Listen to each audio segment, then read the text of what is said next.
Diwali collection లో భాగంగా మరో బ్యూటిఫుల్ శారీతో మీ ముందుకు వచ్చేసాను. చూస్తున్నారు కదా, ఇప్పుడు బాగా ట్రెండింగ్ లో ఉన్న కలర్ అనమాట, orange colour. So orange colour కి పింక్ కలర్ బార్డర్ అయితే ఇచ్చారనమాట. శారీ మొత్తం మనకి ఇలా గోల్డెన్ ఫ్లవర్ బూటీస్ అయితే వస్తాయి.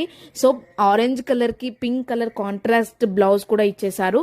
అసలు శారీ అయితే చాలా సాఫ్ట్ గా చాలా బాగుందనమాట.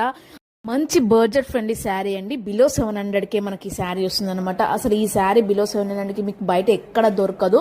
So don't miss the sari. Sari link కోసం అయితే నేను కమ్యూనిటీ పోస్ట్ లో ఆల్రెడీ పోస్ట్ చేశానండి శారీ లింక్. సో వెళ్ళి చెక్ చేయండి. సో ఇలాంటి మరిన్ని బడ్జెట్ ఫ్రెండ్లీ శారీస్ కోసం నా ఛానల్ని తప్పకుండా సబ్స్క్రైబ్ చేసుకోండి. Thanks for watching.